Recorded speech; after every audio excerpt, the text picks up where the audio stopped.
There it is, beautiful Sydney town in all its glory at night under lights. The CBD of Sydney, and it's well and truly dark in the New South Wales capital right at the moment. Here we are on the grid, and there's the floodlights in their full glory as well, lighting up the grid for this final Heat 3 of the Shell Australian Touring Car Championship from Eastern Creek. Fantastic sight there. Craig Lowndes will lead them away this time from that victory in Heat 2, with Neil Crompton in the Coca-Cola Commodore alongside him.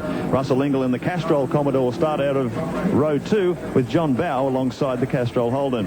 Dick Johnson behind them with Wayne Gardner alongside car 17. Row 4, Tony Longhurst in the Castrol Falcon with Larry Perkins in the Castrol Holden alongside him. Rounding out the 10, Paul Romano moving up through the pack in the pack leader racing Falcon EF, and Terry Finnegan in the Sony Autosound Commodore. The V8 Brigade ready to blast in the dark. This is heat number 3 on tonight's program. Lowndes and Crompton share the honours. Who will it be as they rocket into turn number 1? It's the kid again with the whole shot. Heading down a blaze of lights. Crompton has not given an inch on the outside, looking for some racing room. Glenn Seaton making his way through the field, but once again it is Lowndes from Crompton. The other Coca-Cola car of Wayne Gardner up there. The two Shell cars, Johnson and Bowe. Russell Ingall in the Castrol entry. Come back through the back part of the circuit, looking magnificent under lights here, Eastern Creek. Peter Brock and Mark Skaife's cars, both too badly damaged to continue in the third heat, unfortunately. So Lowndes alone to fight. The Holden Racing team at the front of the field. They come up through the switchback. What sort of a challenge does this present to the drivers driving at night, Bradley? Any difference? It should be a lot better for them, really. It'll be a little bit cooler, won't be so hard on the tyres. Maybe the Bridgestone guys might have to work a little harder earlier to get the heat into their tyres, but as you can see from the job Craig's doing, it's not really a problem. Craig Lowndes leads them down the main straightaway for the first time in this one. Yet another good start from Neil Crompton as the crowd goes nuts. They're really warming to Craig Lowndes. Russell Ingall, Mark Osler, has been one of the stars of the program, up into third place. Really has been outstanding. Guy very strong in European Formula 4, and now going the inside. Comes Wayne Gardner, fighting back from that black flag in the second heat. He's really pumped up. I know he was on fire in the pits a few minutes ago, so we really want to get a good result out of this final heat. Up behind his teammate Neil Crompton. Ingall shuffled back one position to 4th. As we take race cam aboard Dick Johnson's car, Dunlop race cam, in behind Russell Ingall. You can just see how busy they're working across this twisty part of the circuit. You can also get a feel of how well lit Eastern Creek is tonight. A few of the drivers had some reservations before tonight's action. It is extremely well lit, and the guys enjoying themselves out there on the track. Russell Ingall, the pressure is on the Castrol pilot now. Dick Johnson right behind John Bowe, a place further back. Well, it's been a great fight back from Dick Johnson. Had an engine problem in the first heat, had to change engine, started from the rear of the second heat, fought his way up on the grid for the start of this third, and he's really on fire here tonight. FAI 17, Johnson running in 5th position, right behind Ingall, with Gardner, Crompton and Lowndes ahead of him. Both Gardner and Johnson this afternoon and tonight have not had the ideal run. Gardner, of course, was black flag and had a stop-go penalty in heat number 2. Johnson pitted early in heat number 1. So for these two guys to fight back in the vein they have has just been absolutely outstanding. There you have Wayne Gardner, hot on the heels of his co-driver and team partner, Neil Crompton. Is there going to be team orders here, Brad Jones?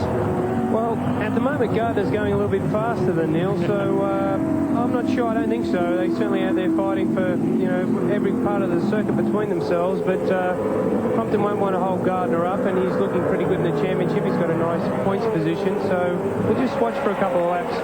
Glenn Seaton will really be on fire too, Bradley Jones. He's starting on a new set of tyres in this second heat. He's up to 11th already.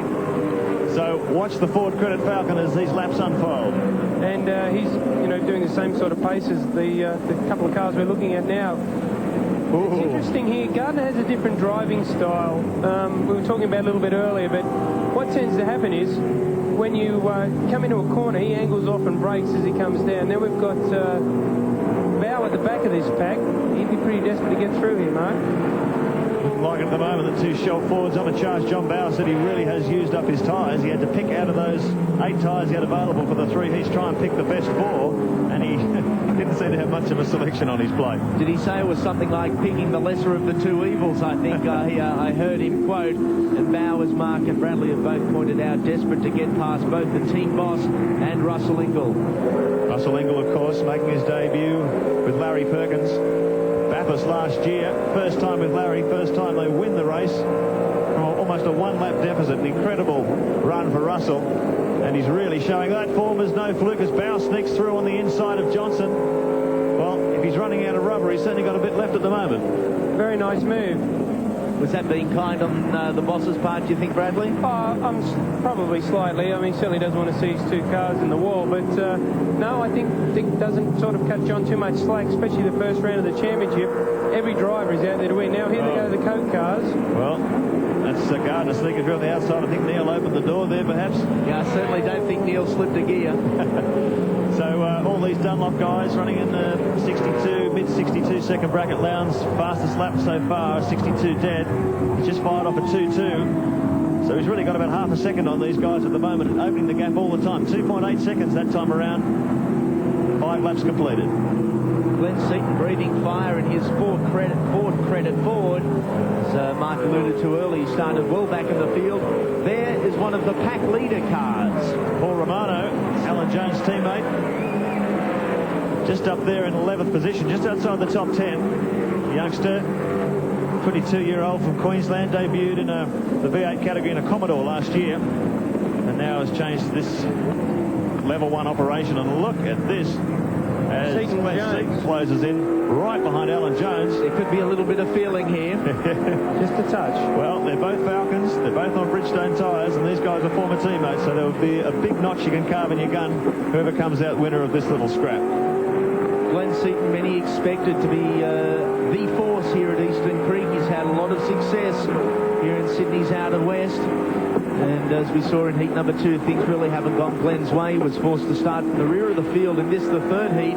He's come through really well and now chasing Alan Jones, a slower car in the way. Both drivers managed to get round without a problem. And there is the freight train that heads down the main straight. Quite literally the charge of the light brigade as they come down the main straight. It's still Lowndes in control. Gardner second. Crompton, Ingall in fourth. John Bow, Dick Johnson, Tony Longhurst, Larry Perkins, Alan Jones, and Glenn Seaton climbing up into the top 10. Well, Wayne Gardner has really stretched quite a gap on Neil Crompton, his co-driver. We saw Gardner pass Crompton a lap or so ago. Crompton has fallen to the clutches of Ingall, and here's John Bow now having a look inside the Castrol car. Perhaps not the ideal spot to look for a pass.